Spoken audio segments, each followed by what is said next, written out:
"Sit still." The veteran flight attendant hissed her open palm, slapping the 6-year-old's face so violently the crack echoed through first class like a snapping bone. Little Naomi, whose legs only trembled due to a documented neurological condition, dropped her pink rabbit and froze in absolute terror. The attendant smugly straightened her uniform and walked away, utterly confident her 28 years of seniority made her untouchable. What this arrogant bully didn't know, and what would systematically obliterate her freedom, was that the terrified child's grandfather was the master architect behind the airline's hidden federal compliance network.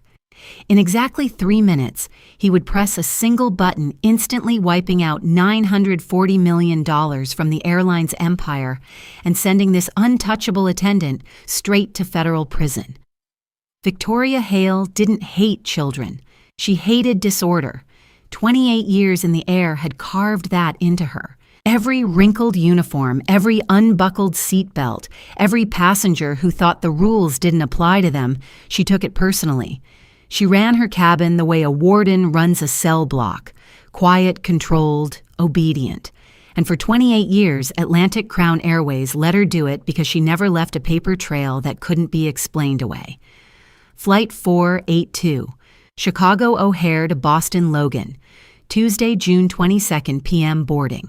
Victoria stood at the front of first class and scanned every passenger who walked through that curtain. She cataloged them the way she always did. Businessman, no trouble. Older couple, no trouble. Woman traveling alone, no trouble. Then row 3. A black woman in a tailored navy blazer guided a small girl into the aisle seat. The girl was maybe 5, maybe 6 braids pulled tight against her scalp, a stuffed pink rabbit pressed against her chest like a shield, and her legs were doing something, small rhythmic movements, not kicking, not swinging, just this quiet, persistent motion like a heartbeat that had migrated to her knees. Victoria watched for exactly 4 seconds. Then she turned to Marcus Reed, the junior attendant, restocking the galley cart behind her. "Row 3, watch it." Marcus looked up. "What about it?" "The child can't sit still." He leaned past her, glanced toward first class. "She looks fine." "She's not fine. She's fidgeting, Victoria. Her feet don't even touch the floor." I said, "Watch it." Marcus knew that voice. 3 years he'd worked with this woman. When Victoria decided someone was a problem, evidence didn't matter. Context didn't matter. She'd already written the verdict. Everything after was just the sentencing. He went back to the cart and said nothing. Push back at 6:47. Takeoff was clean. The seatbelt sign clicked off 12 minutes later, and Victoria started her first-class service round. She moved through the cabin with the cart drinks, warm towels, that mechanical smile she'd perfected over 3 decades. When she reached row 3, she stopped. The woman looked up. Pleasant professional. "Could I get a sparkling water and maybe apple juice for her?" Victoria didn't look at the mother, she looked at the girl. The legs were still going. That same small, involuntary rhythm. The girl wasn't looking at Victoria. She was staring straight ahead, lips pressed shut, fingers white-knuckled around the rabbit. Is she gonna do that the whole flight? The mother's face changed. "Excuse me, the kicking." "She's not kicking. She has a neurological condition, involuntary motor movements. It's in her medical file. It was submitted with the booking." Victoria held eye contact for 3 full seconds. Then she placed the sparkling water on the tray. No apple juice. She walked away without another word. Danielle Carter, attorney. Danielle Carter, senior litigation partner at Holloway & Bain. A woman who had cross-examined Fortune 500 executives without blinking, watched the flight attendant leave, and felt something she hadn't felt in years. Not anger fear. The specific fear of a black mother who sees her child being measured by someone who has already decided the measurement. She looked down at Naomi. The girl hadn't reacted. Or maybe she had and had already learned at 6 years old to swallow it. "You okay, baby?" Naomi nodded. Danielle pulled out her phone, texted her mother. Flight took off. Naomi's anxious. Attendant already gave us a look. "Pray for my patience." Her mother shot back instantly. Don't let anyone mess with my grandbaby. And don't get arrested." Danielle almost laughed. Almost. 40 minutes and the turbulence hit. The plane dropped hard enough to rattle the overhead bins. She saw defiance. She crossed the galley 3 steps and headed for row 3. Marcus saw her go. His stomach dropped. He started to follow, but a passenger in row 7 flagged him for a blanket. And by the time he turned back, Victoria was already standing over the child. She didn't address the mother. She spoke directly to the girl leaned in close. "I need you to sit still." Naomi looked up, wide eyes, terrified eyes. The turbulence was already scaring her. And now, this woman, this tall, rigid woman with a voice like a closed door, was right in her face. Danielle reacted instantly. "She has a medical condition. I already told you this. She cannot control it." Victoria didn't turn her head. "Sweetheart, stop moving your legs. She can't." Danielle's voice hardened. "It's involuntary. Do you understand that word now?" Victoria turned, slow, deliberate. "Ma'am, I'm going to need you to lower your voice, and I'm going to need you to stop speaking to my daughter like she's committing a crime. I'm asking her to follow basic instructions. She has a documented medical condition. Check your manifest. She's flagged. Protected minor." Something shifted behind Victoria's eyes. Not empathy, not comprehension, irritation. The cold, sharp irritation of a woman who was not accustomed to being told no by anyone, let alone a passenger. "I'll be back," Victoria said. She returned to the galley. Marcus was waiting. What happened? "The mother is becoming combative." Marcus stared at her. Combative. She was sitting in her seat. She raised her voice at me. "Victoria, the kid has a condition. I saw it on the pre-board notes. Protected minor level 1. It's right there. I don't care what the notes say. You don't care. The child is disrupting my cabin." Marcus stepped closer, lowered his voice. "Nobody has complained. I've walked through twice. Not a single passenger has said a word about that girl." Victoria pulled a crew incident form from the galley drawer and started writing. Marcus watched the pen move. He saw the words appear on the paper. Aggressive child, uncooperative parent. "That's not what happened." Marcus said, "You're lying on a federal document." Victoria didn't look up. "It's already done." Marcus stood there, 26 years old, 3 years on the job, standing across from a woman who had been flying since before he was born, watching her fabricate a report about a 6-year-old girl who had done nothing wrong. He wanted to rip the form out of her hands. He wanted to call the captain right there, but he didn't. Not yet. And that hesitation, those 12 seconds of silence, would haunt him for months. 20 minutes passed. The turbulence settled. The cabin went quiet. Most of first class was asleep or buried in screens. Naomi had calmed down. Her legs had slowed to almost nothing. She was leaning against her mother rabbit tucked under her chin, eyes half closed. She looked like what she was, an exhausted child on a plane doing her best. Victoria stood in the galley and watched her through the curtain. Then she walked back to row 3 one final time. She leaned in close, so close her mouth was inches from Naomi's ear. Close enough that Danielle, who had turned toward the window for a moment, couldn't see the expression on Victoria's face. Victoria whispered 2 words, sharp, cold, like pressing a blade flat against skin. "Sit. Still." Naomi's eyes flew open. Her whole body went rigid. Her legs started again. Not from anxiety this time, from raw animal terror.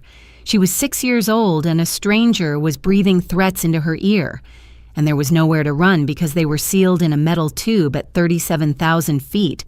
And then Victoria slapped her. Open palm left cheek, hard enough to turn the child's head. Hard enough that the sound that crack cut through first class like a gunshot in a library. The pink rabbit hit the floor. Naomi didn't cry. She didn't scream. She went silent. Completely. Absolutely silent.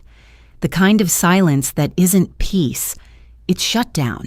It's a child's nervous system deciding that the world just became dangerous and the safest thing to do is disappear. Danielle moved on instinct that was older than thought. She was out of her seatbelt arms around her daughter, pulling Naomi into her body, shielding her, turning her away from Victoria, in one fluid motion that was not planned, not calculated, just the raw, primal mechanics of a mother whose child had been struck. Her voice came out low-controlled and absolutely lethal. "Did you just put your hands on my child?" Victoria stepped back one step, and for the first time in 28 years, something moved across her face that looked like the beginning of a thought she didn't want to have. Not remorse, recognition. The sudden sickening recognition that she may have done this in front of people who weren't going to look away. Row 2, Jonathan Jew, 46 software engineer, San Francisco. He had started recording 2 minutes earlier when he heard Victoria's tone and felt the hair rise on the back of his neck. His phone caught the lean in, the whisper, the slap, and the exact moment a 6-year-old girl's face went blank. He saved the video, backed it to his cloud, sent it to his wife with one line, "Watch this. It's going to be everywhere." Marcus reached row 3 in seconds. He saw Danielle clutching Naomi. He saw Victoria standing rigid in the aisle. He saw the red mark already darkening on a child's cheek. "What did you do?" His voice cracked on the last word.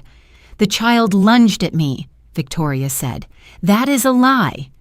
Danielle's voice hadn't risen. It was still low, still controlled.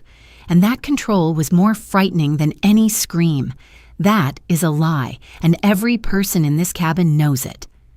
A woman in row 1 leaned forward. "She hit that baby. I saw everything start to finish." A man across the aisle pulled off his headphones. "What's going on?" "The flight attendant struck a child," the woman said. Victoria's jaw clenched. The child was being disruptive, and the mother was non-compliant with crew instructions. Marcus looked at her with something she had never seen from him. Not frustration, not disagreement, disgust. The kind of disgust that ends professional relationships in a single glance. She's 6 years old. Victoria, she's 6. Victoria said nothing. She turned, walked to the galley, poured a cup of water, drank it like she was resetting herself. Then she pulled out a second incident form and began writing. Physical correction necessitated by minor passenger aggression. She picked up the internal crew phone, dialed the cockpit. "Captain, this is Hale. Disturbance in first class. Situation handled. Captain David Oren, 22 years in command." He knew what handled meant when Victoria said it. What kind of disturbance a minor was physically aggressive. "I managed it." "Did you put hands on a passenger?" Silence. "Victoria, did you touch a passenger?" The child moved toward me in a threatening manner. I redirected. "That's not what I asked you. Captain, the situation is I'm sending the co-pilot back to assess. You do not interact with row 3 again. That is a direct order." Victoria hung up. She looked at her hands. Steady. Perfectly steady, like they hadn't just struck a child. In row 3, Danielle was already on the phone. It rang once, twice. Her father picked up. "Dad, listen to me. A flight attendant just hit Naomi in the face." The silence on the other end wasn't shock. It was the silence of a man who had built a weapon for exactly this moment and just heard the reason to use it. "Is she hurt?" "There's a mark on her cheek. She won't talk. She's holding her rabbit and just staring, Dad. She's just staring at nothing." "Is she responsive?" She nodded when I asked, but she's not okay. Witnesses the whole cabin. And I think someone was recording. Don't talk to anyone on that crew. Don't sign a single thing they put in front of you. Don't accept anything. No voucher, no upgrade, no apology. When you land, take Naomi straight to a pediatrician. Have the mark photographed and documented with a timestamp. "Okay, Danielle." "Yes, I'm activating Clause 9. She closed her eyes. For years, she had listened to him talk about this, the system, the architecture, the thing he had built in the hidden infrastructure of the aviation industry that everyone thought was theoretical, that no one believed would ever fire. "Do it," she said. Dr. Malcolm Carter ended the call. He sat in his study in Alexandria, Virginia. 3 monitors glowed on his desk, each one connected to a system with no public website, no press releases, no marketing deck. Aegis 9. He built it after 2016.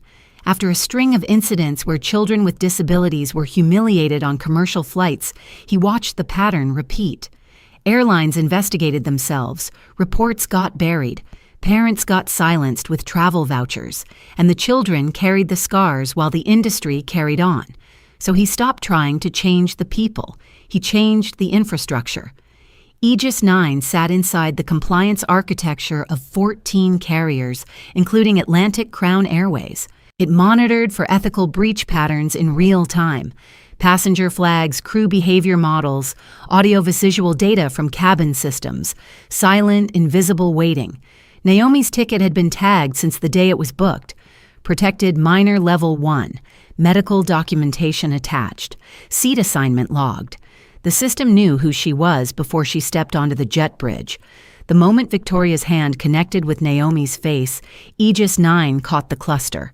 Audio spike consistent with physical impact, facial stress markers from cabin monitoring, crew proximity aggression pattern, and the flag that sealed it, a report discrepancy probability of 94%.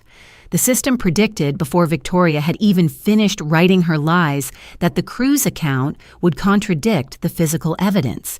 Clause 9. Physical misconduct toward a protected minor. The kill switch. Malcolm opened the console.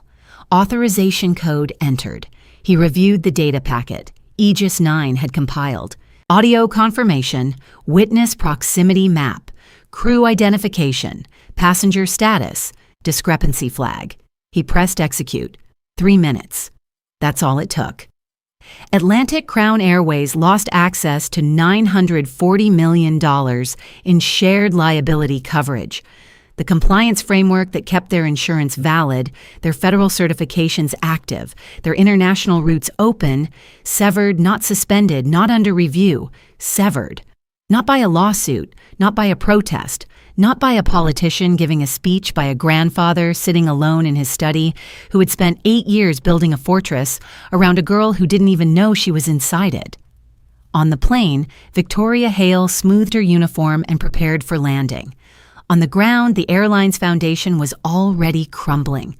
Richard Blaine, Chief Operations Officer of Atlantic Crown Airways, was eating dinner at his home in Dallas when his phone rang. The head of regulatory compliance, her voice was tight. "We have a Clause 9 breach." Richard set his fork down. "We've never had a Clause 9 breach. We have one now. Flight 482. A crew member struck a protected minor. Allegedly, the system flagged it. Confirmed. Coverage is gone, Richard. All of it. $940 million. How long ago? 3 minutes. 3 minutes and we've lost everything. That's how Aegis 9 works. You signed the participation agreement. We all did." Richard stood up so fast his chair scraped the floor. His wife looked at him. He didn't see her. He walked into his office and locked the door. "Get me legal. Get me the crew manifest and find out who Victoria Hale is." The compliance officer paused. "There's one more thing. What the child's grandfather is Dr. Malcolm Carter." Richard felt the ground tilt. He knew the name. Everyone in aviation compliance knew the name. Malcolm Carter was the man who had designed the system that was now disassembling their company in real time. The architect, the engineer, the man who had written the code, built the triggers, and negotiated the agreements that every executive had signed without reading carefully enough because they never believed it would actually fire. "Get me everyone," Richard said. "Every department head, every board member you can reach. I don't care what time it is." He hung up and stood in his dark office and realized something that would keep him awake for the next 72 hours. They hadn't just lost money. They had lost the structure that made the money possible. Insurance, federal partnerships, international route agreements, all of it was built on compliance certification.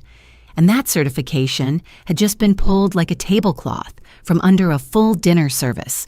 Everything was about to fall. Flight 482, touchdown in Boston at 9:12 p.m. Cabin lights on passengers standing, the usual shuffle of bags and coats and people who couldn't wait to get off the plane. But first class was different. People moved slower. They looked at row 3 as they passed. They looked at the small girl who hadn't moved, who was curled in her mother's lap with her face hidden against Danielle's shoulder. They looked at the dark red mark on the cheek that was visible when Danielle shifted to reach for their bag. And they looked at Victoria Hale standing at the exit with her hands folded, delivering her line. "Thank you for flying Atlantic Crown. Have a wonderful evening." The woman from row 1 stopped directly in front of her, looked her dead in the face. "You should be ashamed of yourself." Victoria's smile didn't move. "Have a good night, ma'am." The man from row 4 walked past and held his phone up-screen facing Victoria, a still image from the video, Victoria's hand mid-swing. He didn't say a word.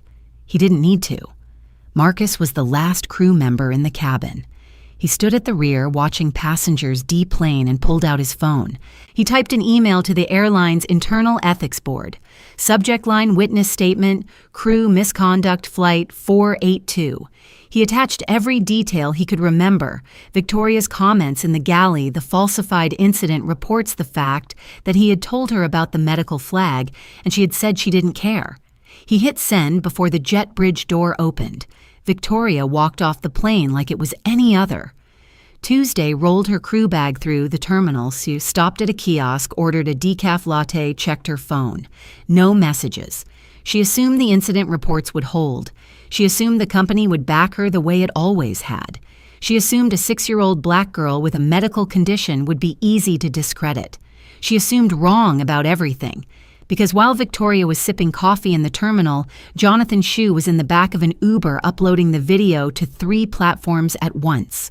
Title: Flight attendant slaps 6-year-old girl on Atlantic Crown Flight 482. No commentary, no filter, just 1 minute and 43 seconds of unedited truth. 90 minutes, 400,000 views. Midnight, 2 million. By the time Victoria Hale woke up in her Boston hotel room the next morning, her name was the #1 trending topic in the United States of America, and she still didn't know about the $940 million.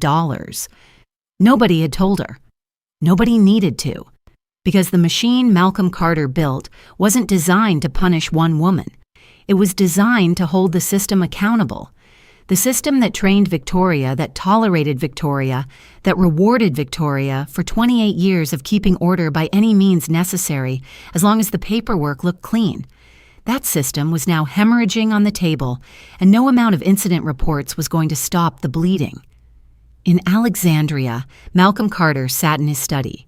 His phone hadn't stopped vibrating for hours. Journalists, advocates, congressional aides, aviation executives who had his private number and were now begging for a conversation they should have had years ago.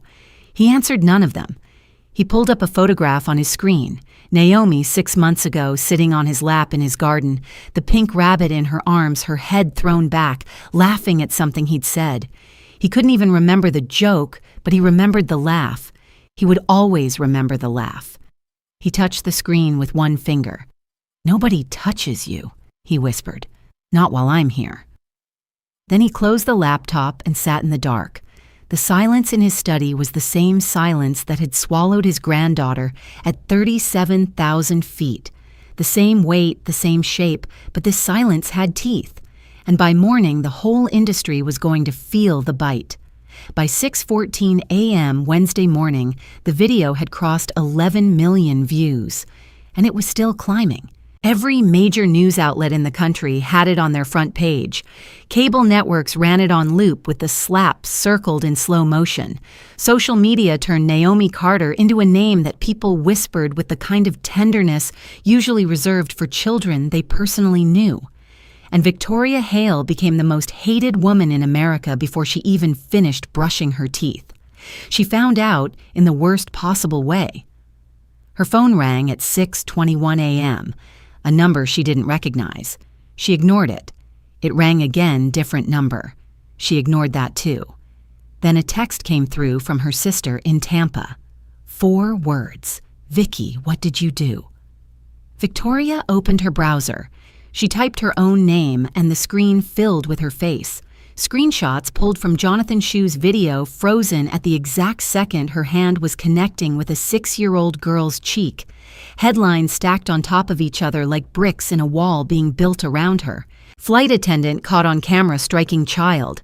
Atlantic Crown Airways under federal review after crew assault. $940 million revoked in 3 minutes. She sat on the edge of the hotel bed and read that last headline 3 times. 940 million. She didn't understand what it meant. She didn't know what EES 9 was. She didn't know about Clause 9 or compliance coverage or shared liability frameworks. She just knew that number was attached to her name, and the world was on fire. Her phone rang again. This time she answered, "M. Hale, this is Patricia Voss, head of crew affairs at Atlantic Crown. Where are you right now? I'm at the Marriott by Logan. Stay there. Don't talk to anyone. Don't answer any calls that aren't from this number. Legal will be in contact within the hour." Patricia, what is happening? What's happening is you struck a child on a federally monitored flight, and someone filmed it. That's what's happening. The child was aggressive. I filed a report. Your report says the child lunged at you. The video shows a girl sitting in her seat holding a stuffed animal. Your report says the mother was combative. The video shows a woman calmly explaining a medical condition.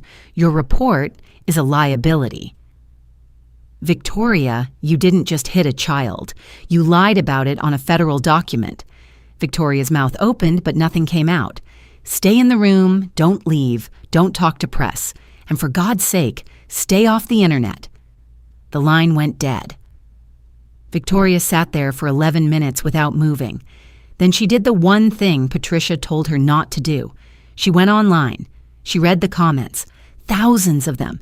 Tens of thousands. People calling for her arrest. People calling for the airline to be shut down. People sharing the video with captions like, "This is what happens to black children in America." And she hit a baby and walked away smiling. At 6:58 a.m., she threw her phone across the room. It hit the wall and the screen cracked but didn't break. She picked it up and kept reading. Across the country in Dallas, Richard Blaine hadn't slept. He had been in the Atlantic Crown Crisis Center since midnight, surrounded by lawyers, PR executives, and compliance officers who all looked like they were attending their own funeral. "Give me options," Richard said. The chief legal officer, a man named Howard Frost, spoke first. "There are no good options. Aegis 9 revocation is automatic and binding. Once Clause 9 fires, the coverage doesn't pause. It terminates. We'd need a full federal ethics review and compliance restoration process to get it back. That takes months minimum. Months. We can't operate for months without liability coverage." "That's correct." "So what happens to our flights?" Howard looked at the table. Snorts. "Any route that requires shared liability, backing international partnerships, high-density domestic corridors, federal contract flights, all grounded until coverage is restored or replaced." Richard leaned forward. "How many routes? 47% of our network." The room went silent. 47%, nearly half the airline's operations frozen because a flight attendant couldn't keep her hands to herself. Richard turned to the head of public relations, a woman named Diane Kessler. "What's the media situation?" Diane pulled up her tablet. "The video has been viewed over 14 million times as of 6:30 this morning. Every major outlet is running it. CNN-NB, CABC Fox, BBC Al-Azhar, #Justice4. Nomi is trending #1 in the United States and #3 globally. We've received over 9,000 press inquiries in the last 4 hours. Our social media accounts are being flooded. Our customer service lines are jammed. 3 of our corporate partners have already issued statements distancing themselves from us. What kind of statements? Skylink Alliance suspended our code share pending investigation. Pacific Rim Cargo put our freight partnership under review. And Heathrow just flagged our operating clearance for additional scrutiny." Richard closed his eyes. "What about the unions?" The flight attendants union released a statement 30 minutes ago. They're not defending her. They called the incident deeply troubling and said they support a full investigation.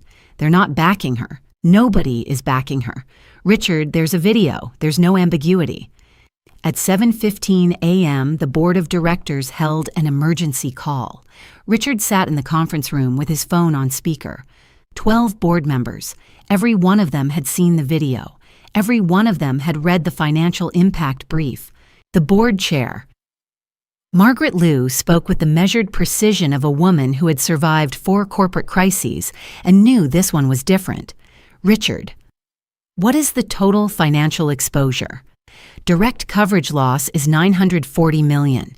Indirect exposure from grounded roots partnership suspensions and reputational damage is projected between $1.2 and $1.8 billion over 12 months.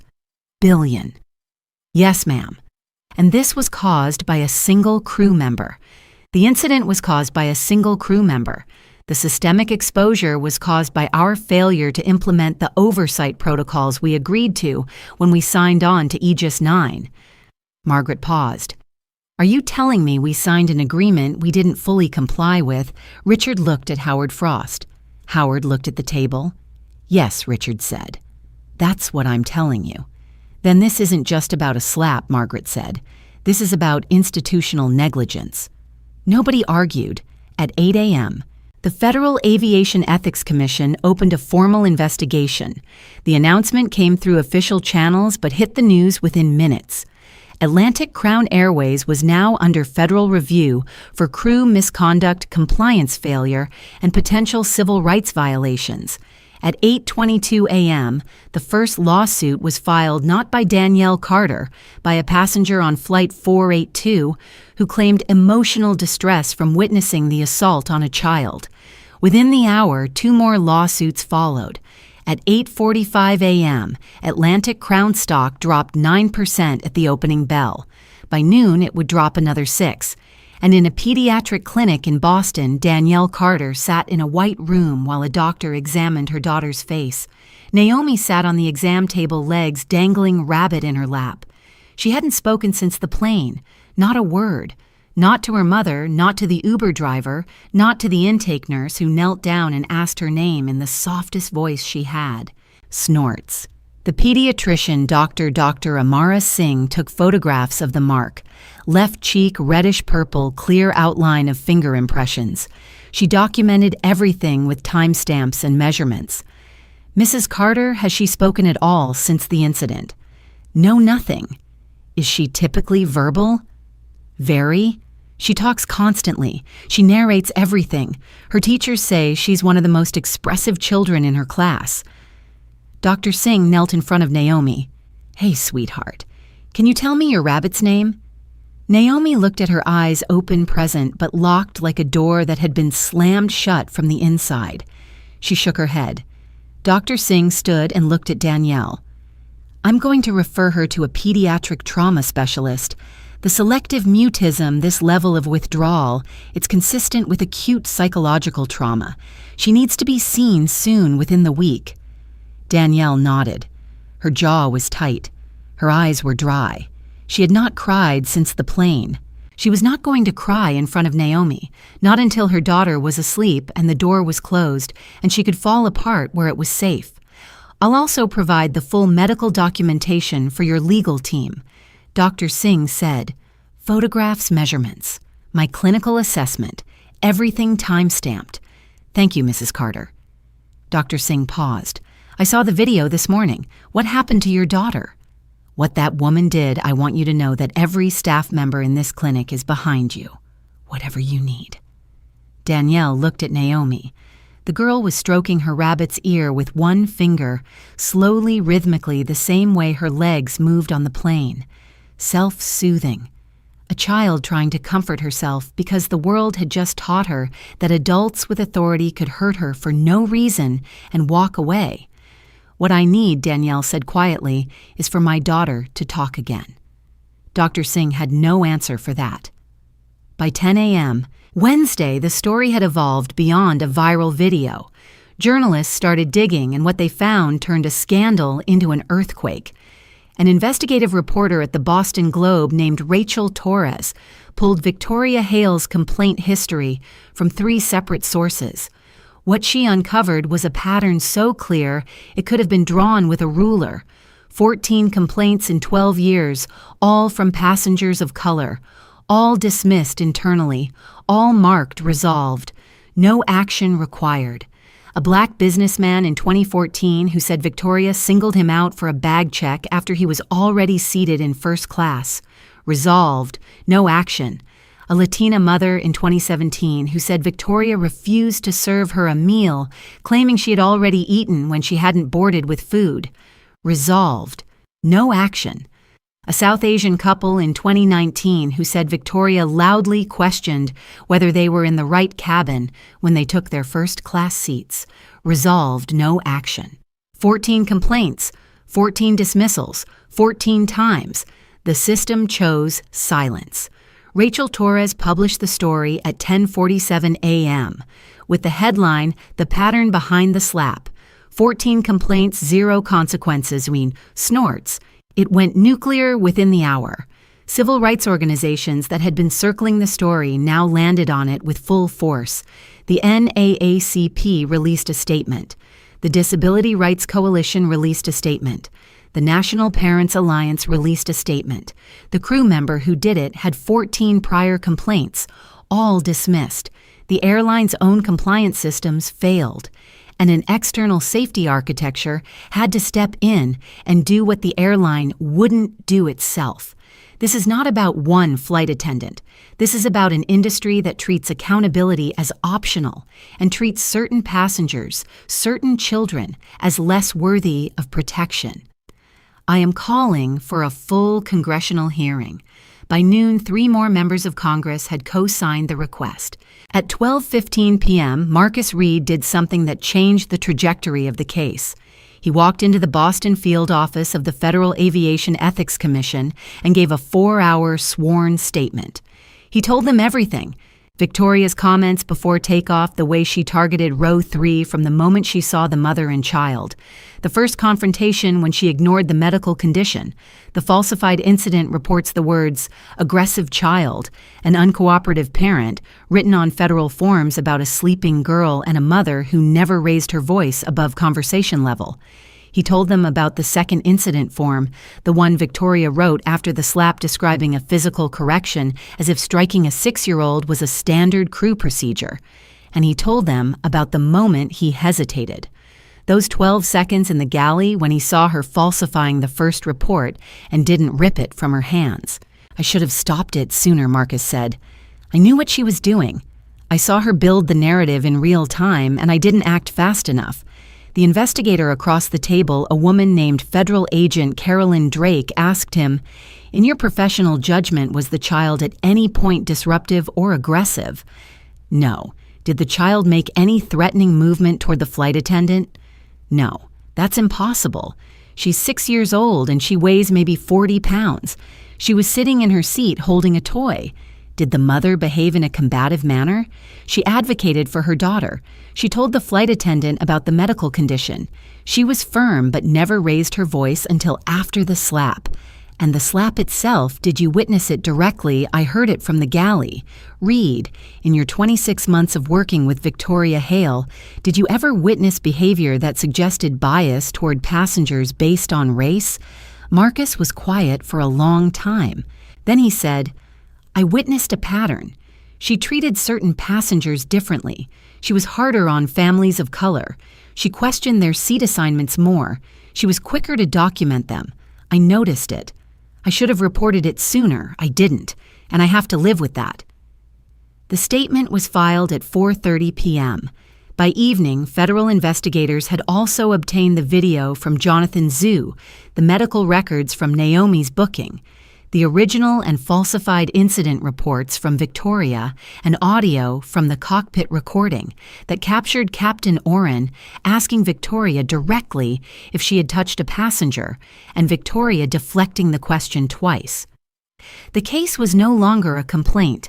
It was a federal investigation with criminal referral potential. At 5 p.m. that Wednesday, Atlantic Crown Airways attempted damage control. Richard Blaine authorized a public statement.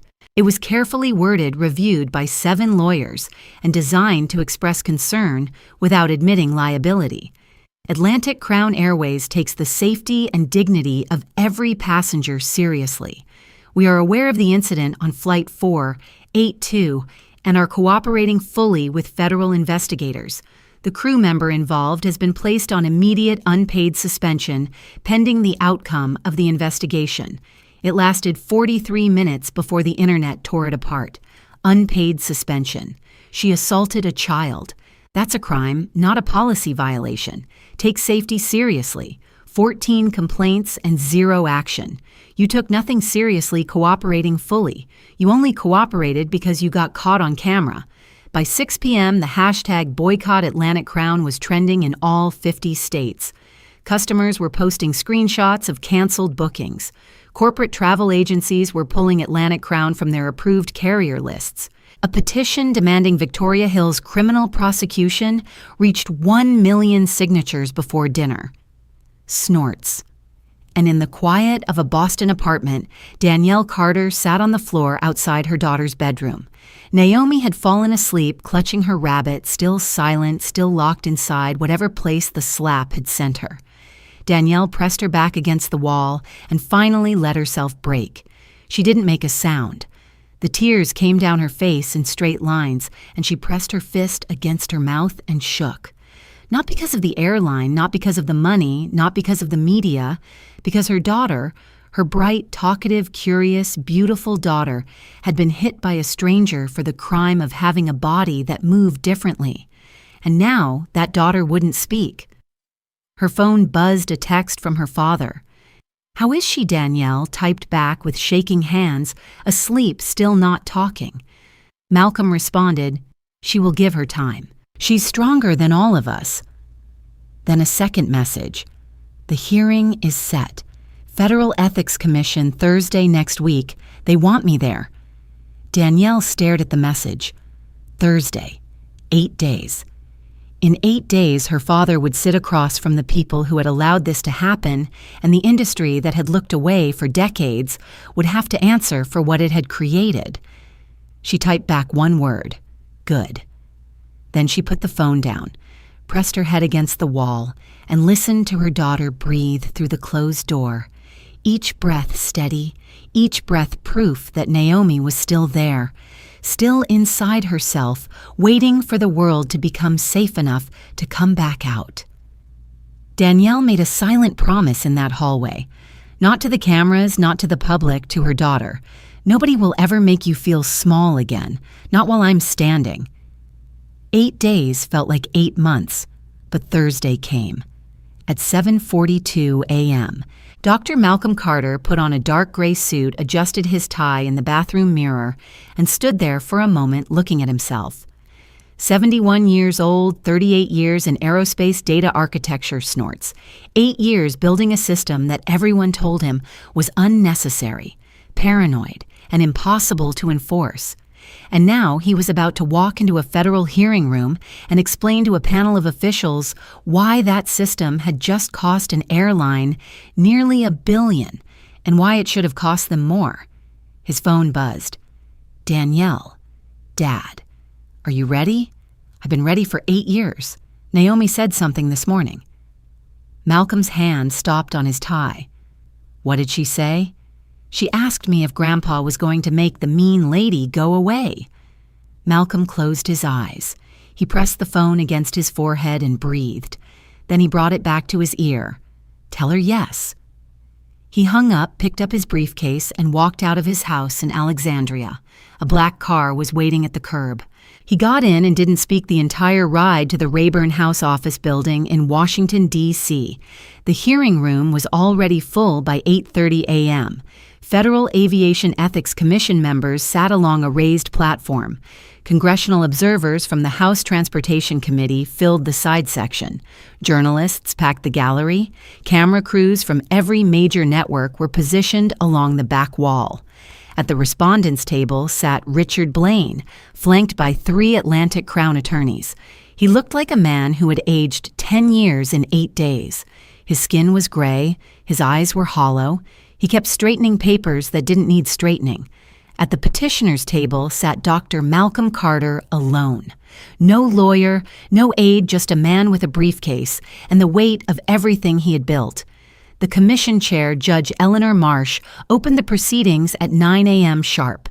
This hearing has been convened to examine the events of Flight 482, the conduct of Atlantic Crown Airways crew member Victoria Hale, and the systemic compliance failures that preceded and enabled the incident.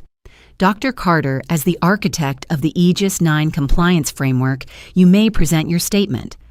Malcolm stood. He didn't open a folder. He didn't read from notes. He looked directly at the panel and spoke.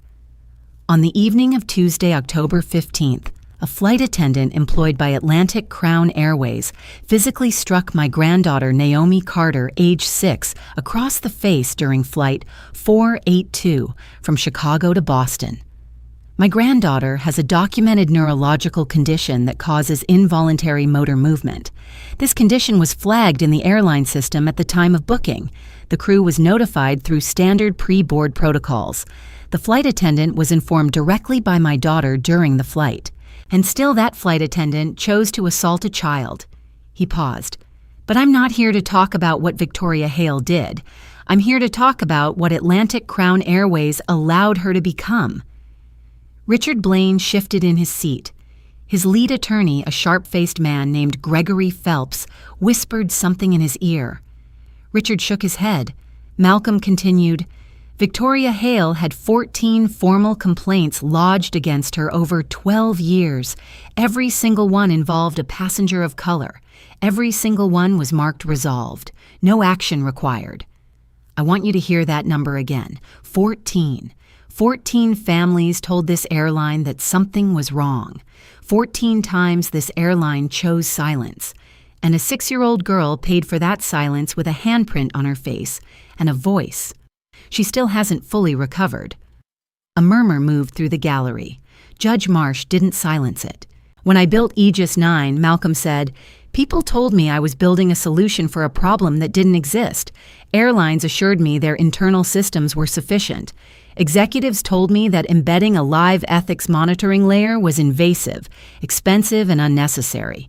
I heard the word unnecessary more times than I can count. He looked at Richard Blaine. I wonder if it still feels unnecessary. Richard didn't meet his eyes. Aegis 9 detected the assault in real time. It analyzed audiovisual and behavioral data and determined within seconds that a protected minor had been physically harmed by a crew member. It cross-referenced the crew member's incident report with the physical evidence and flagged a 94% discrepancy probability, meaning the system knew before any human reviewed the paperwork that Victoria Hale was lying. He paused again longer this time. 3 minutes after the slap, I executed the Clause 9 override. $940 million in shared liability coverage was terminated. Not because I was angry, not because I wanted revenge, because the agreement Atlantic Crown signed when they joined the Aegis. 9 framework stated that physical misconduct toward a protected minor would trigger automatic compliance revocation. They signed it. They agreed to the terms. And when the terms were triggered, they had the audacity to act surprised. Gregory Phelps stood. Dr. Carter. The defense would like to note that the Aegis 9 agreement contains provisions for a grace period and internal review before sit down. Judge Marsh's voice cut through the room. You'll have your turn, Mr. Phelps. Phelps sat. Malcolm didn't flinch. I want to address something that I know is being discussed behind closed doors. People are asking whether the punishment fits the crime, whether revoking $940 million in coverage over a single incident is proportionate. He leaned forward slightly. My granddaughter hasn't spoken a full sentence in 8 days. She wakes up screaming. She won't fly. She won't get in a car with someone she doesn't know. She flinches when strangers raise their hands to wave, to gesture, to do anything. She is 6 years old, and she is afraid of adults in uniforms. Tell me what dollar amount is proportionate to that. The gallery was silent. Not polite silence. Heavy silence, the kind that sits on your chest. Judge Marsh turned to the Atlanta Crown table. Mr. Blaine, you may respond. Richard Blaine stood. He had prepared a statement. His lawyers had spent 4 days writing it. It was measured careful and designed to express institutional accountability without creating additional legal exposure. He looked down at the paper, then he set it aside. Dr. Carter is right. Gregory Phelps grabbed Richard's arm. Richard pulled free. We failed. The complaint system that should have flagged Victoria Hale years ago did not function as designed. The internal review process that should have escalated her behavior pattern was inadequate. The pre-board notification system that should have ensured crew awareness of Naomi Carter's medical condition was not enforced with the rigor it required. These are not excuses. These are admissions. The lead attorney was writing furiously on a legal pad, sliding it toward Richard. Richard didn't look at it. I have a daughter, Richard said. She's 9. When I watched that video, and I've watched it more times than I should have, I didn't see a compliance failure. I saw a child who looked like my child being struck by someone who was supposed to protect her. And I cannot stand here and tell you that our systems worked when a 6-year-old girl stopped talking because of what happened on our aircraft. Gregory Phelps whispered urgently. Richard, you're creating liability exposure.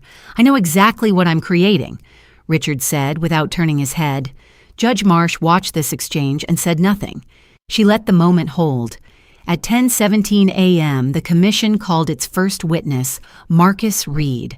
Marcus walked in wearing a navy suit that looked new. His hands weren't shaking, but his jaw was tight. He sat down, was sworn in, and faced the panel. Mister, she used those words. I don't care. Yes, ma'am. Her exact words were, I don't care what the notes say. What happened next? She confronted the mother twice about the child's leg movements. Both times, the mother explained the medical condition calmly. After the second confrontation, Victoria returned to the galley and began writing an incident report describing the child as aggressive and the mother as combative. I told her that wasn't accurate. She said, it's already done. And the physical contact Marcus swallowed. The turbulence had passed. The cabin was quiet. The child was practically asleep. Victoria walked back to row 3, leaned in close, and whispered something to the girl. Then she struck her with an open hand across the left cheek. Did you witness the slap directly? I heard it from the galley. By the time I reached the row, I saw the mark on the child's face. Victoria told me the child had lunged at her. Did the child lunge? No. The child was leaning against her mother. She was half asleep. She weighed maybe 40 pounds. The claim that she lunged is a fabrication. Mr. Reed, you mentioned in your sworn statement that you observed a pattern of bias in Miss Hale's behavior over the 26 months you worked together. Can you elaborate? Marcus looked down at his hands. Victoria treated passengers of color differently. She was more suspicious of them. She questioned their seating more. She documented them more readily. I noticed it on multiple flights. I told myself it was just her personality that she was strict with everyone. But looking back, that wasn't true. She was strict with certain people, and I should have said something sooner. Why didn't you? Because she had 28 years of seniority. Because every complaint against her had been dismissed. Because the system told me over and over again that this is just how it works. And I believed the system instead of believing what I saw with my own eyes. At 10:52 a.m., the commission played the video, the full 1 minute and 43 seconds, in a room with cameras and microphones and over 200 people watching Jonathan Shu's footage, played on a large screen behind the panel. Nobody spoke. Nobody moved. The sound of the slap captured on a phone microphone from 6 feet away was sharp and clear and final. When the video ended, Judge Marsh let the silence sit for 15 seconds. Then she said, "The commission will take a 20-minute recess." During the recess, something happened in the hallway that nobody expected. Richard Blaine walked out of the hearing room and found himself face to face with Danielle Carter. She had been watching from the gallery. Naomi was not with her. She was with Danielle's mother in Boston. Richard stopped. His attorneys tried to steer him away. He held up his hand. Mrs. Carter. Danielle looked at him. Her clear throat expression wasn't hostile. It wasn't forgiving. It was the face of a woman who had been fighting for 8 days straight and was running on something deeper than anger. "Mr. Blaine, I know my lawyers would tell me not to say this, but I'm sorry. I'm sorry for what happened to your daughter. I'm sorry that my airline allowed the conditions that led to it, and I'm sorry that 14 families tried to warn us and we didn't listen." Danielle studied him for a long moment. "I appreciate that, but apologies don't fix what's broken in my daughter." "I know. Do you? Because right now, my 6-year-old is in Boston with my mother and she won't talk. She communicates by pointing. She draws pictures of airplanes with X's through them. Her therapist says the trauma may resolve in weeks or months, or it may reshape how she trusts adults for the rest of her life. No one can tell me which one it's going to be." Richard stood there and absorbed it. He didn't deflect. He didn't offer solutions. "What do you want?" he asked. Not legally, personally. "What do you want?" Danielle's answer was immediate. "I want the next Victoria Hale to be stopped before she touches a child, not after." Richard nodded slowly. "So do I." His attorneys pulled him back into the hearing room. Danielle watched him go and felt nothing.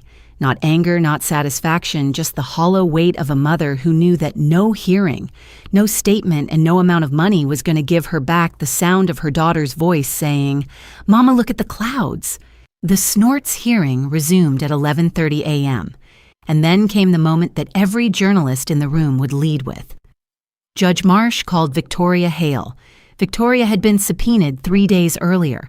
She entered the hearing room through a side door accompanied by a personal attorney, a man named Carl Davidson, who specialized in employment defense. She was wearing a black blazer and her hair was pulled back. Her face was composed. Her hands were folded. She was sworn in. Judge Marsh wasted no time. "Miss Hale, did you strike Naomi Carter on Flight 482? Carl Davidson leaned in. "My client reserves her right under. I'm asking your client a direct question, counselor. Mrs. Hale, did you strike the child?" Victoria looked at her attorney. He gave a slight nod. She turned back to the panel. "I made physical contact with the minor as a corrective measure in response to perceived aggression." The room reacted a murmur, sharp and disbelieving. "A corrective measure," Judge Marsh repeated. "Yes, you struck a 6-year-old girl across the face, and you are characterizing it as a corrective measure. The child moved toward me in a threatening way, Miss Hale. The video evidence shows the child sitting motionless in her seat with her eyes half closed. At what point did she threaten you?" Her legs were exhibiting involuntary movements caused by a documented neurological condition, a condition that was flagged in the airline system and communicated to you directly by the child's mother. Are you telling this commission that you interpreted a medical symptom in a 6-year-old as a physical threat?" Victoria's composure cracked. Not much. A twitch at the corner of her mouth, a tightening of the fingers. "I've been flying for 28 years. I have never had a formal reprimand. My record. Your record includes 14 bias complaints that were systematically buried by your employer. Your record includes 2 falsified incident reports from Flight 482 alone. Your record, Ms. Hale, is precisely the problem." Victoria looked at her attorney. Carl Davidson was staring at the table. Judge Marsh leaned forward. "I'm going to ask you one more time, and I want you to think very carefully before you answer. Did you strike that child?" The room held its breath. Victoria's mouth opened, closed, opened again. Yes. One word, and the entire hearing room exhaled. Was the child threatening you? A longer pause. Victoria looked at the table at her hands, at the hands that had slapped a 6-year-old girl who was holding a stuffed rabbit and trying not to be scared. No. Then why did you hit her silence? 10 seconds. 20 seconds. I don't know. Judge Marsh sat back. "I think you do know, Monsieur Hale. I think everyone in this room knows." At 12:48 p.m., the Federal Aviation Ethics Commission issued its preliminary findings. Victoria Hale was permanently barred from serving on any federally compliant carrier in the United States.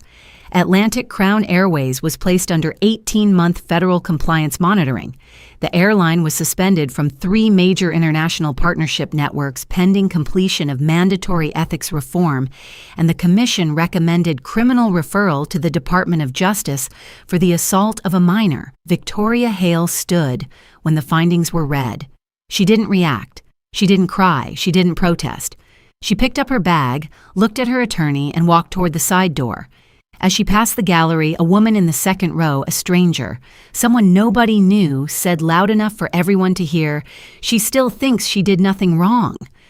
Victoria didn't turn around, but her step faltered just for a second, just enough that anyone watching closely would have seen it. And Malcolm Carter, still sitting at the petitioner's table, did see it. He watched her leave. He watched the door close behind her, and he felt nothing close to victory. Because victory would mean his granddaughter was whole. Victory would mean Naomi was laughing in his garden, holding her rabbit, talking about butterflies and clouds and all the things a 6-year-old should be talking about. Instead, Naomi was in Boston, drawing airplanes with X's through them. Malcolm gathered his papers. He stood up. He buttoned his jacket. And as he walked past the Atlantic Crown table, Richard Blaine looked up at him. Dr. Carter. Malcolm stopped. "The system you built, it worked exactly as designed." Malcolm looked at him. "The system reacted before your company did. That's the problem, Mr. Blaine. The system shouldn't need to exist." He walked out of the hearing room and into the hallway where Danielle was waiting. She took his arm. Neither of them spoke. They walked together toward the elevator, a father and daughter carrying a weight that no federal ruling could lift. Behind them, the hearing room emptied. Cameras powered down. Journalists rushed to file their stories. Attorneys gathered their papers. And somewhere in the building, in a bathroom on the 3rd floor, Victoria Hale stood in front of a mirror and looked at her own reflection. For a very long time, she didn't wash her hands. She didn't fix her hair. She just stood there and looked. Then she said to no one, 28 years. As if the years themselves were a defense, as if time served in a uniform could erase the sound of her own hand hitting a child's face, as if the industry owed her something for her loyalty that was greater than what a 6-year-old girl was owed for her safety. She left the building through a back exit. 3 camera crews found her anyway. She said nothing. She got into a car and was gone. By 2 p.m., that Thursday afternoon, every major news network led with the same clip. Victoria Hale under oath saying yes when asked if she had struck the child, and no when asked if the child had threatened her. 2 words, 2 syllables total. And they carried more weight than the $940 million that had already been lost. Because money can be recovered. Insurance can be renegotiated. Routes can be reopened. But a 6-year-old girl's trust in the world once shattered reassembles slowly, if it reassembles at all. And every person who watched that hearing knew it. Every parent who had ever held their child's hand on an airplane and hoped that the people in charge would treat them with basic human dignity. Every single one of them knew it. And in Boston at 2:17 p.m., Naomi Carter picked up a crayon and drew something new for the first time in 8 days. Not an airplane with an X through it. A person, a tall person in a gray suit. And underneath, in shaky letters that leaned sideways because she was still learning to write, she spelled one word: Grandpa. Danielle's mother called her that evening at 6:30 p.m., crying so hard she could barely form the words. She spoke. Danielle, she spoke. Danielle gripped the phone. What did she say? She brought me a drawing. A man in a gray suit. And she said, "Grandpa is going to fix it." That's what she said, those exact words. Then she sat down and started coloring again like it was nothing. Danielle pressed the phone against her chest and bent forward. The relief hit her body like a wave. Not gentle, violent. The kind of relief that comes after you've held your breath so long your lungs burn and someone finally pulls you to the surface. She didn't cry. She laughed, one short broken laugh that came from somewhere deeper than joy. "She's coming back," her mother said. "Our baby is coming back." "Yeah." Danielle whispered. Yeah, she is. She hung up and immediately called Malcolm. He answered on the first ring like he'd been holding the phone. Dad, she talked. Malcolm didn't respond for 5 seconds. When he did, his voice had a crack in it that Danielle had only heard once before at her mother's funeral 23 years ago. What did she say? She said, Grandpa is going to fix it. Malcolm sat down in his study chair. He put his hand over his eyes. 71 years old, 38 years building systems, 8 years building Aegis 9. And the thing that finally broke him open wasn't the hearing, wasn't the billion-dollar exposure, wasn't the federal commission or the cameras or the weight of an entire industry pushing back against him. It was 5 words from a 6-year-old girl who believed her grandfather could fix the world. I'll fix it, he said. I promise. You already started. It's not enough yet, Dad. It's not enough until no other child goes through what she went through. Not on a plane, not anywhere. Danielle knew that voice. It was the voice he used when he had already decided something, and the conversation was just a formality. She had heard it when he decided to leave his tenure position to build Aegis 9. She had heard it when he mortgaged his house to fund the first 3 years of development. She had heard it when every airline in the country told him no, and he kept going until 14 said yes. What are you planning? She asked. Clause 9.1. What's 9.1? It's the next step, and I need your help to build it. The days after the hearing moved faster than anyone expected. On Friday morning, the day after Victoria's testimony, the Department of Justice announced that it had accepted the criminal referral from the Federal Aviation Ethics Commission. Victoria Hale was now under active investigation for assault of a minor on a commercial aircraft, a federal offense that carried up to 5 years in prison. Her attorney, Carl Davidson, held a brief press conference outside his office in Boston at 9:15 a.m. He looked exhausted. He read a prepared statement. Miss Hale deeply regrets the incident aboard Flight 482. She is cooperating fully with all investigations and asks for privacy during this difficult time, a reporter shouted from the back. Does she regret hitting the child or does she regret getting caught? Carl ignored the question and walked inside. By 10 a.m. Friday, the fallout at Atlanta Crown had entered a new phase. The airline stock had dropped a cumulative 22% since the video went public. 3 board members had resigned. The chief legal officer, Howard Frost, had submitted his resignation, effective immediately citing irreconcilable differences with the company's historical approach to internal complaints. The head of human resources was placed on administrative leave pending review of the complaint dismissal process that had allowed 14 reports against Victoria to disappear. Richard Blaine was still standing barely. At 10:30 a.m., he held an internal all-hands call with Atlantic Crown's senior leadership 47 executives on a video conference, most of them looking like they hadn't slept in days. I'm going to be direct, Richard said. We are not going to survive this by managing the narrative. We are going to survive this by changing the company. I have spoken with the commission, I have spoken with Dr. Carter's team, and I have spoken with civil rights organizations who've been trying to get our attention for years. We are going to do 3 things, and we are going to do them immediately. He paused. Nobody moved. First, every crew member in this airline is going to undergo mandatory bias and ethics training, not the online module we've been using.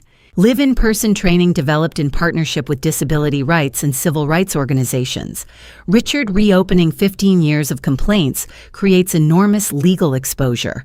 We are already exposed, Gregory. A 6-year-old girl was slapped on our plane and our own systems let it happen. The exposure already exists. The only question is whether we address it or wait for the next video. Gregory muted himself. At 11 a.m. that Friday, something shifted that caught everyone off guard. The story, which had been centered on Victoria Hale and Atlantic Crown, suddenly expanded in a direction nobody predicted. A journalist at the Washington Post named David Kim published a long-form investigative piece with the headline, By Flight 482, How America's Airlines Have Failed Children with Disabilities for Decades. The article documented 47 incidents across 12 airlines over the past 10 years. Children with autism restrained with zip ties during boarding. A 9-year-old with cerebral palsy left in a wheelchair on a jet bridge for 40 minutes in the summer heat while the crew figured out the protocol. A deaf 13-year-old handcuffed by air marshals after a flight attendant misinterpreted his sign language as threatening gestures. 47 incidents, 12 airlines, and a pattern so consistent it could only be described as systemic. The article quoted Dr. Helen Okafor, a professor of disability rights law at Georgetown, who said, "What happened to Naomi Carter was not an anomaly. It was the logical outcome of an industry that has treated children with disabilities as inconveniences rather than passengers with rights. The only reason this case is different is because someone built a system that forced accountability in real time." By noon Friday, the article had been shared over 2 million times, and the conversation was no longer about one airline. It was about all of them. Clears throat. At 1 p.m., Danielle Carter received a phone call she didn't expect.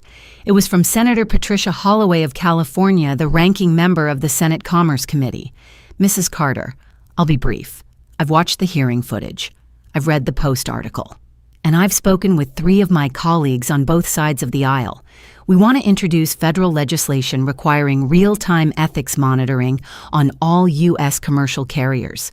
We want your father to consult on the framework, and we want your input on the civil rights protections." Danielle sat in her Boston apartment, still in the clothes she'd worn to the hearing the day before. "Senator, I appreciate the call, but I'm not a policymaker. I'm a litigation attorney and a mother. That's exactly why we need you. The policy people have had decades to fix this. They didn't. We need someone who understands what it feels like on the receiving end." Danielle was quiet for a moment. "I have one condition." "Name it." "I want seats on the oversight panel for parents of children with disabilities and parents of children of color. Not advisory seats, voting seats. People with actual power to flag problems and demand action. That's a significant ask. My daughter was slapped on a plane. Senator, the ask should be significant." Senator Holloway paused. Then she said, "I'll make it happen." At 2:15 p.m. Friday, Malcolm Carter received a call from someone he hadn't spoken to in 4 years. Dr. James Whitaker, the former chairman of the Federal Aviation Ethics Commission, the man who had originally rejected Aegis 9 as over-engineered and unnecessary when Malcolm first proposed it in 2017. Malcolm James. "I owe you an apology." Malcolm leaned back in his chair. "You owe 14 families an apology. You owe my granddaughter an apology." "I know. And I'm calling to say that I was wrong. I reviewed the Aegis 9 data after the hearing. The detection accuracy, the response time, the discrepancy analysis. It's extraordinary work, and I should have supported it when you brought it to me. You told me it was paranoid. I was wrong. You told me airlines could police themselves. I was catastrophically wrong." Malcolm didn't soften. "James, 4 years ago when you rejected Aegis 9, I had to fund it myself. I mortgaged my home. I burned through my retirement. I spent 3 years convincing airlines one by one to participate. And most of them only agreed because the liability math made it cheaper to join than to refuse. None of them joined because they believed in it. Your rejection set the whole project back by years. I know if you had supported it in 2017, Victoria Hale would have been flagged after her 5th complaint. My granddaughter would never have been on a plane with her. The silence on the line was absolute. "I can't undo that," James said, "but I can help you now. I still have relationships across the industry. I can open doors. The doors are already open, James." A 6-year-old girl kicked them open with her silence. He hung up. At 3 p.m. that Friday, the story took another turn. Victoria Hale gave an interview. Nobody saw it coming. Against the advice of her attorney, against the advice of everyone who had any sense, Victoria called a local Boston news station and offered to go on camera. The station sent a crew to her hotel room within the hour. The interviewer was a woman named Christine Park, a veteran broadcast journalist known for being fair but relentless. She sat across from Victoria in the hotel room with a single camera running. "Miss Hale, you admitted under oath that you struck Naomi Carter and that the child did not threaten you. Why are you doing this interview?" Victoria's hands were in her lap. She looked smaller than she had at the hearing. "Because people don't understand." "What don't they understand 28 years? I gave 28 years to that airline. I worked holidays. I worked through illness. I missed my own father's funeral because I couldn't get off a route. I built my entire life around that job. And does that entitle you to hit a child?" "No, that's not what I'm saying." "Then what are you saying?" Victoria's jaw tightened. "I'm saying that nobody trained me for this. Nobody told me how to handle a child with a medical condition. Nobody taught me what involuntary movements look like. I saw a child who wouldn't sit still, and I handled it the way I was trained to handle disruptions. You were trained to slap passengers. I was trained to maintain control by hitting a 6-year-old. I lost control. You lost control, and a child paid for it." "Yes." Christine leaned forward. "Miss Hale, 14 complaints were filed against you over 12 years, all involving passengers of color, all dismissed. Were you aware of those complaints?" Victoria hesitated. "I was aware of some of them. And what did you think when you learned about them?" "I thought they were misunderstandings." 14 misunderstandings. I treated all passengers the same. The data suggests otherwise." Victoria's composure slipped for the first time. Her mouth trembled. Her eyes went red. "I am not a racist. I didn't use that word, Ms. Hale, but that's what everyone is saying. That's what the whole world is saying, that I hit that child because she was black." Christine paused. "Did you?" "No." "Then why did you single her out?" "There were other passengers on that flight, other children. Why did you fixate on a 6-year-old black girl with a medical condition from the moment she boarded Victoria?" Opened her mouth. Nothing came out. She looked at the camera. She looked at Christine. She looked at her own hands. "I don't have an answer for that." "I think that's the most honest thing you've said today." The interview aired at 6 p.m. Friday by 7 p.m., and it had been clipped, shared, and dissected by every corner of the internet. And the line that stuck the line everyone quoted. The line that ended up on protest signs and editorial columns and social media posts was Victoria's own words.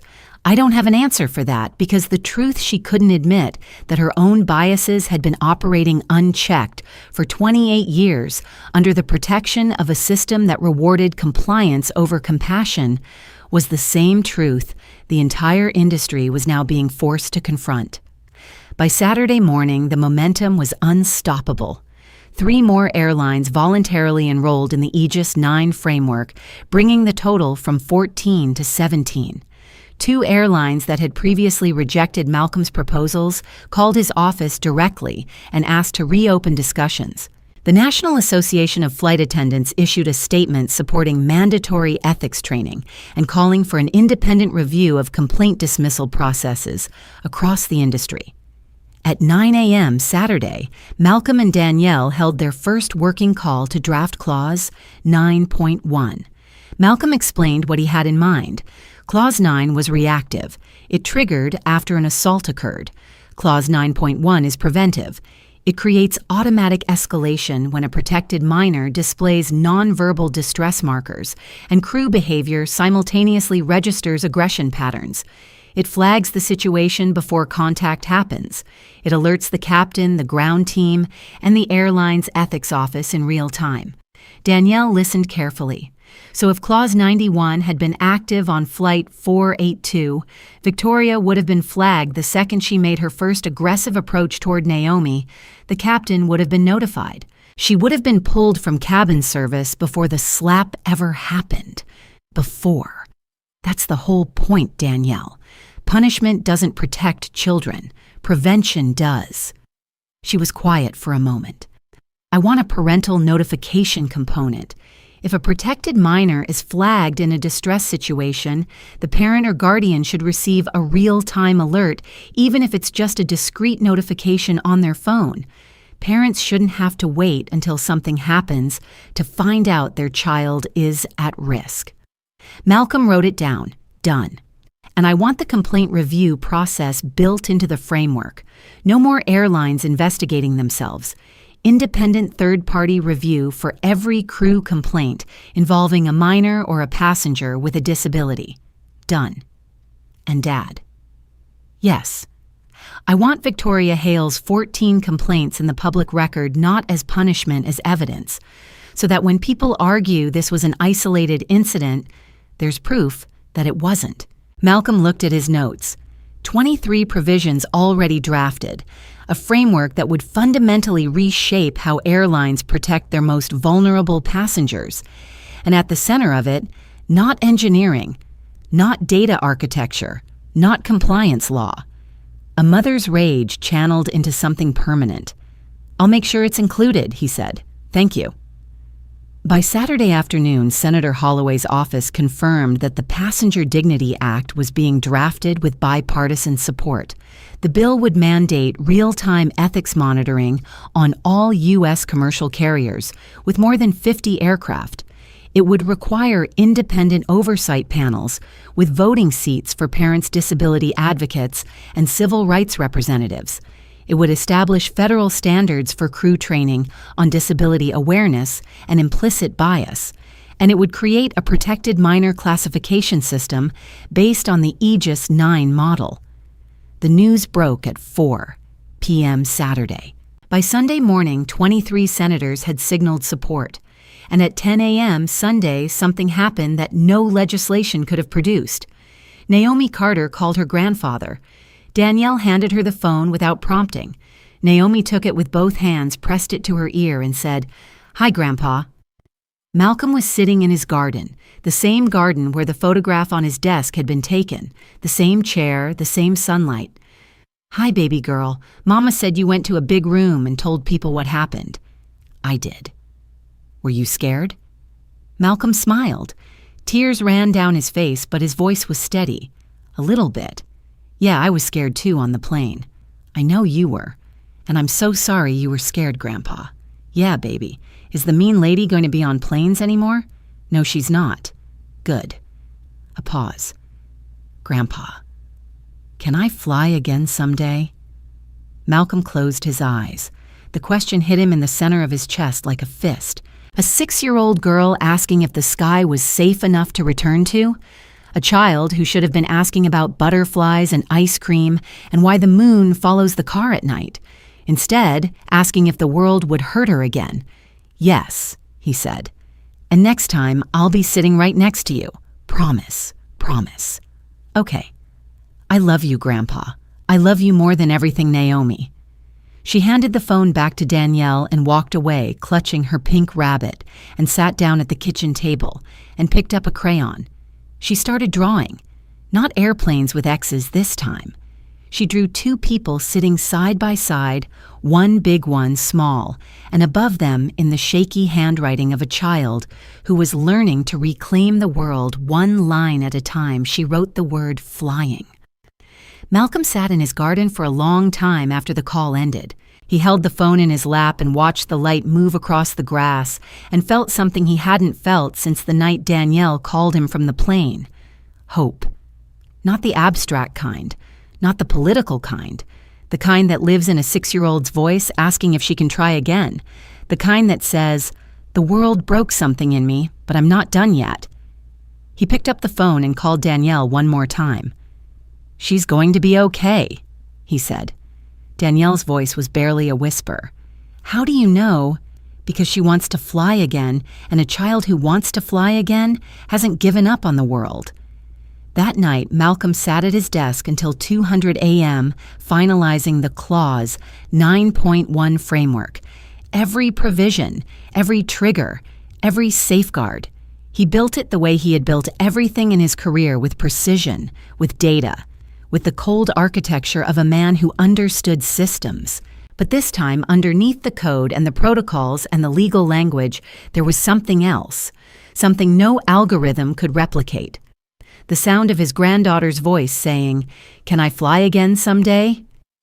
He built Clause 9.1 around that question, the way a cathedral is built around a prayer. Every wall, every beam, every stone placed in service of something sacred. And when he finally closed his laptop alone in his study at 2:17 a.m. on a Sunday night in Alexandria, Virginia, he knew that the answer to Naomi's question would not just be yes, it would be law. The Passenger Dignity Act went to committee vote on a Tuesday morning 63 days after Victoria Hale's hand connected with Naomi Carter's face. Malcolm watched it on C-SPAN from his study. He didn't go to Washington for this one. He had done his part. He had testified before the Senate Commerce Committee 2 weeks earlier, walked them through every line of Clause 9. One answered 4 hours of questions and shook hands with senators who 5 years ago wouldn't return his phone calls. He had nothing left to prove in that building. The work would either stand or it wouldn't. Danielle called him at 10:14 a.m. "Are you watching?" "I'm watching." Naomi wants to watch too. She doesn't understand what it is, but she knows it's about her. Put her on. The sound of the phone shuffling, then a small voice. "Grandpa, are you watching the people in the big room?" "I am." "Is this the thing you built?" Malcolm smiled. "Part of it." "Yeah." "Are they going to say yes?" "I don't know yet, baby." "We'll see." "I hope they say yes." "Me too." The committee chair called the vote at 10:31 a.m., 21 members. The roll call took 4 minutes. Malcolm sat perfectly still. He didn't count out loud. He didn't need to. He watched the screen and tracked each name and each vote in his head, the way he had tracked data his entire career, with precision, with patience, and with the understanding that outcomes are built long before they are announced. 17-4, the Passenger Dignity Act cleared committee with a supermajority. Malcolm exhaled. He hadn't realized he had been holding his breath. He pressed his hand against his desk and felt the wood grain under his fingers and let himself feel it. Not triumph relief, the deep bone-level relief of a man who had carried something heavy for 8 years and just felt the first fraction of that weight shift. His phone buzzed. "Danielle, did you see I saw Dad 17-4? "I know. She's jumping on the couch. She doesn't know what happened, but she saw me smile and now she's jumping." Malcolm laughed. It was the first full laugh he had produced since the night of the phone call from the plane. They agreed that a 6-year-old girl should not have to be slapped on an airplane for the industry to start protecting children. The president signed it into law on a Friday afternoon. Malcolm was not at the signing ceremony. He was invited. He declined. Danielle asked him why. "Because this isn't about me standing next to a president," he said. "This is about what happens on the next flight and the one after that and every flight after that where a child is scared and the system catches it before anyone gets hurt. You could have had the moment, Dad. I don't need the moment. I need the result." The result came faster than anyone expected. Within 30 days of the signing, 29 U.S. carriers adopted the Passenger Dignity Framework, not because they were required to. The law gave them a 6-month compliance window. They adopted it early because the math was clear. The cost of implementation was a fraction of the cost of another flight, 482. Insurance companies offered premium reductions for early adopters. Partnership networks gave priority access to compliant carriers. The market didn't just accept the framework, it rewarded it. Training modules were rewritten across the industry. The old system, a 45-minute online video that crew members clicked through while eating lunch, was replaced with a 12-hour in-person program developed in partnership with disability rights organizations, child psychologists, and civil rights advocates. Flight attendants learned what involuntary motor movements looked like. They learned the difference between a child who was misbehaving and a child who was terrified. They learned that control and cruelty are not the same thing even when they wear the same uniform. Bias audits became mandatory. Every carrier with more than 50 aircraft was required to submit annual reports on crew complaints broken down by passenger demographics with independent third-party review. The era of airlines investigating themselves was over. Protected minor tags expanded. He fired the entire complaint review department and rebuilt it with outside investigators. He hired a chief ethics officer, a position that hadn't existed before, and gave her direct reporting access to the board of directors, bypassing the legal department entirely. He called Malcolm once during the process, a short call, 5 minutes. Dr. Carter. I wanted you to know that we've completed the first phase of internal reform. 1,200 crew members, retrained complaint system, rebuilt ethics office operational. How many complaints did you find when you reopened the files? Richard paused. 31 additional complaints that had been dismissed or misclassified over the past 15 years. 11 involved children. 7 involved passengers with disabilities. And what are you doing about them? Every affected passenger has been contacted. Every case is being reviewed by outside counsel. We've offered full accountability meetings, not settlements, not NDAs. Face-to-face meetings where we acknowledge what happened and ask what the passengers need. How many have accepted 24 so far? Some of them cried. A few yelled. One man brought his daughter, who's now 19, who was 12 when a crew member grabbed her arm during boarding because she had a prosthetic leg and it didn't look right. She told our ethics officer that she hadn't flown since. Malcolm closed his eyes. Another child, another girl, another scar carried for years in silence because the system told her it was her problem. Mr. Blaine. Yes. Don't call me to report progress. Call me when you've made it impossible for it to happen again. That's what I'm working toward. Then keep working. He hung up. He didn't dislike Richard Blaine. He didn't like him either. He simply recognized him as a man who had woken up too late and was now running to make up the distance. Whether he would run far enough remained to be seen.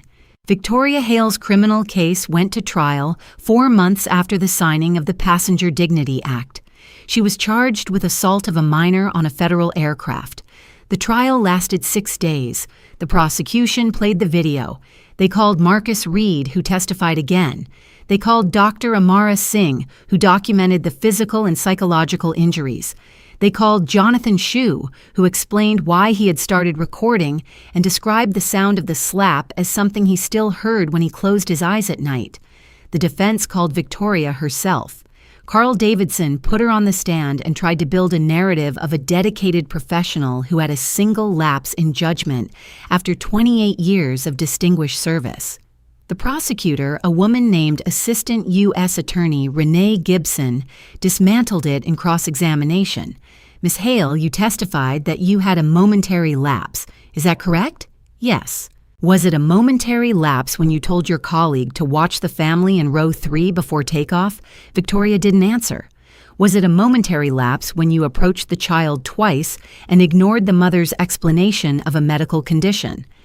Was it a momentary lapse when you wrote 2 separate incident reports falsely describing the child as aggressive and the mother as combative?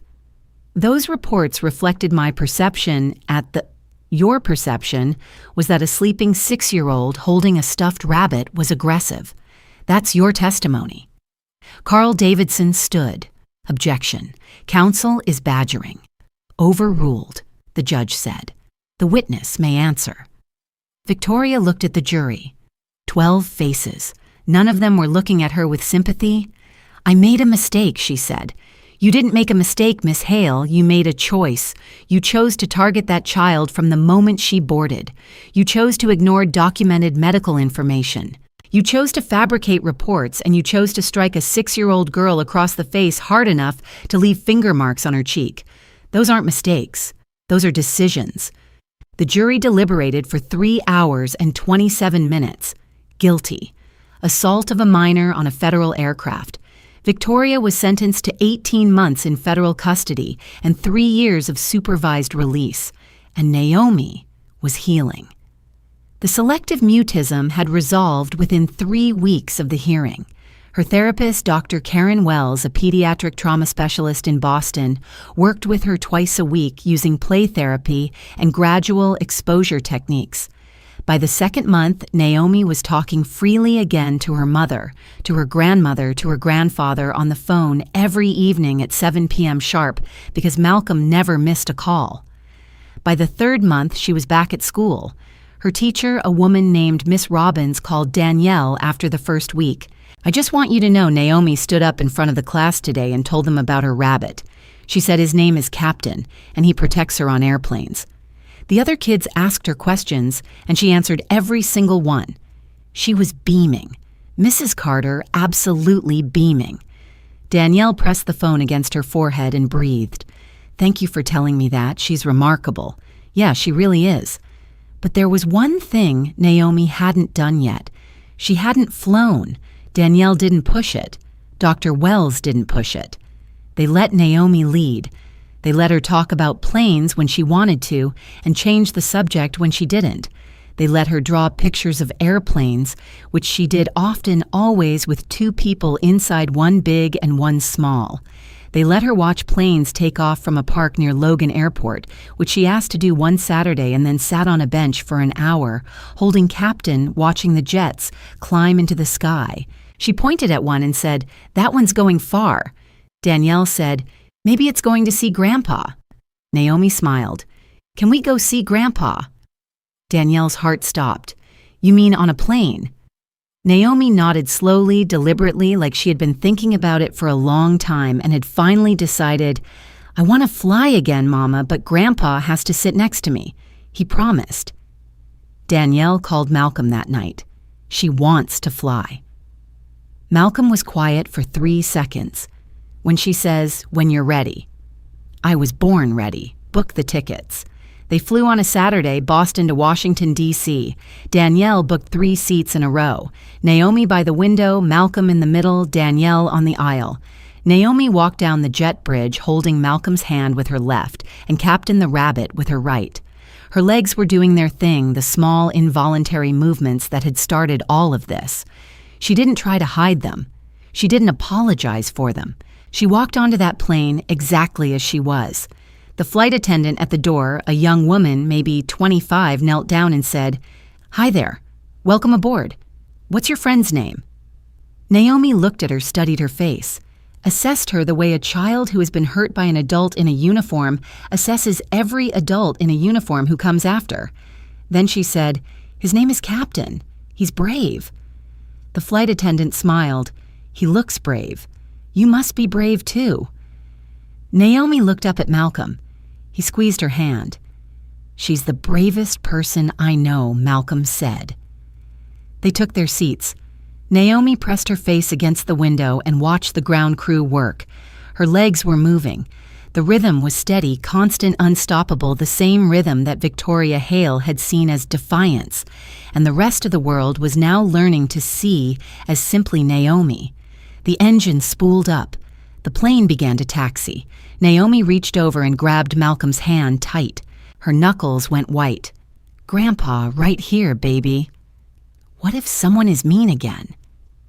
Malcolm looked at his granddaughter, 6 years old, brown skin, braided hair, a pink rabbit in her lap legs that wouldn't stop moving, eyes that had seen something no child should see, and were now wide open, searching his face for a promise that the world was worth trusting again.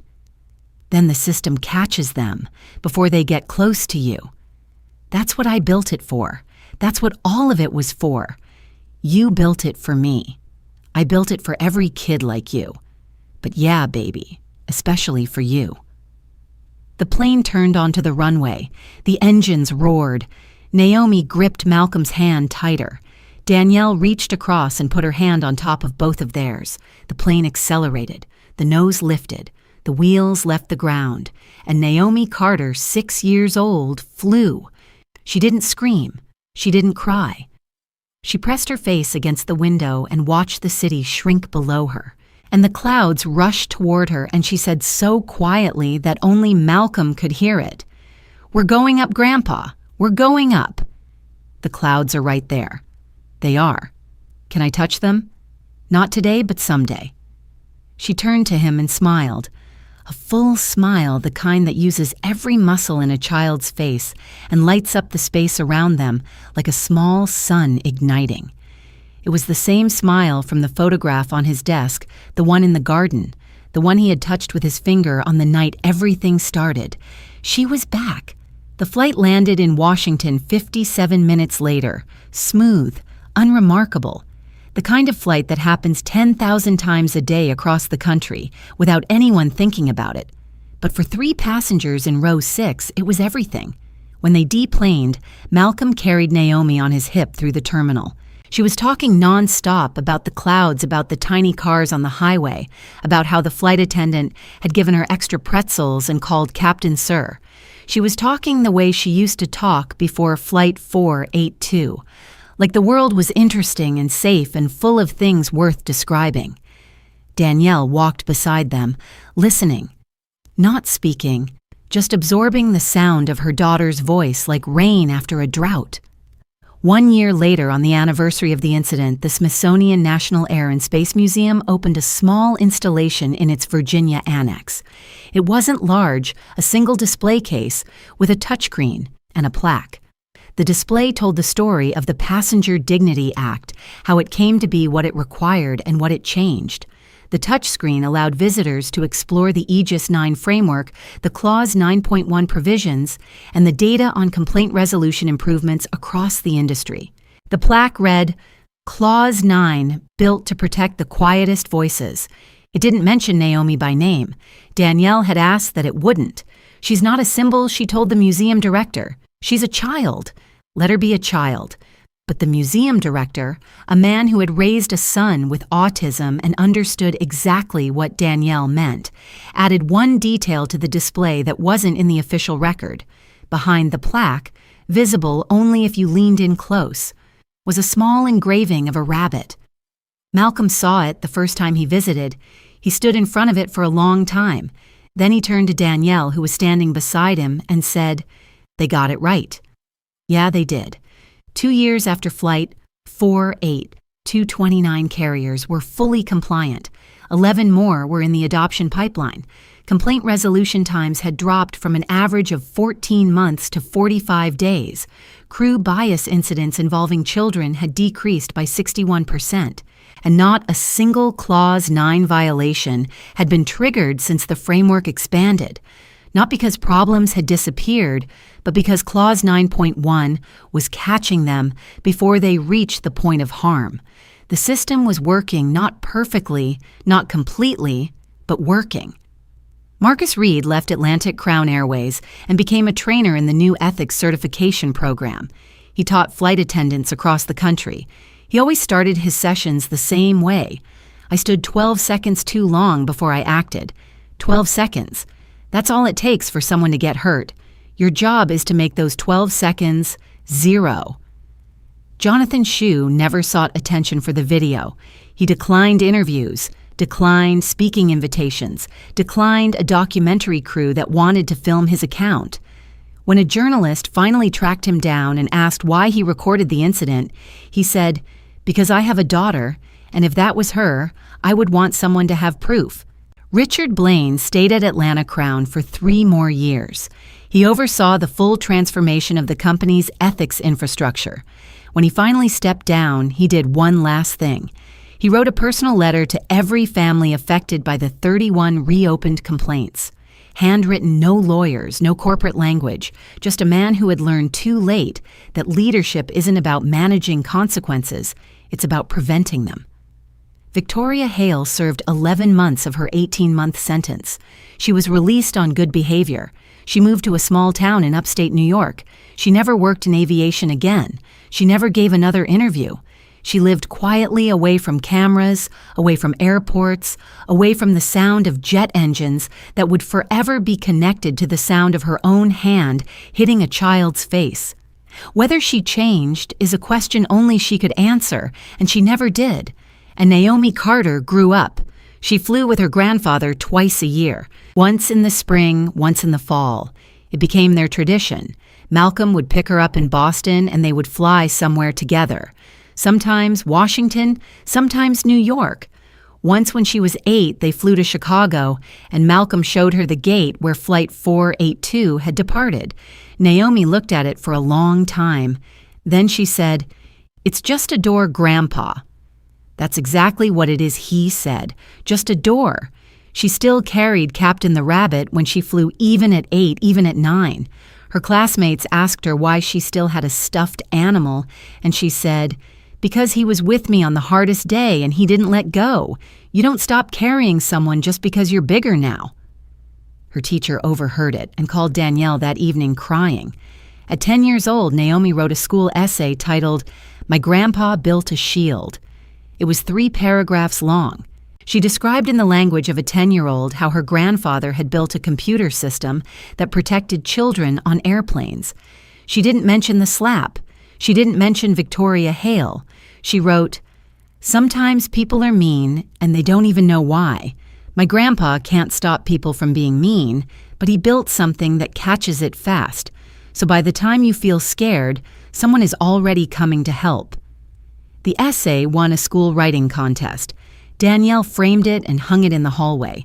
Malcolm asked for a copy. He put it on his desk next to the photograph of Naomi laughing in his garden, next to the monitors that still ran the Aegis 9 console, next to the briefcase he had carried into the federal hearing room on the day the industry changed. He read it every morning before he started work. Every single morning, because buried in a 10-year-old's 3 paragraphs was the clearest explanation of everything he had spent a decade building. Not data, not architecture, not compliance law. A promise that by the time you feel scared, someone is already coming. That was Aegis 9. That was Clause 9.1. That was the Passenger Dignity Act. That was every line of code, every provision, every late night in his study, every door that was slammed in his face, and every door he kicked open. Anyway, someone is already coming. Malcolm Carter didn't build a system to punish an industry. He built a system to keep a promise to a girl with braided hair and a pink rabbit and legs that moved to a rhythm only her body understood. A promise that the sky, all 37,000 feet of it, would learn to listen before a child ever had to scream. And it did.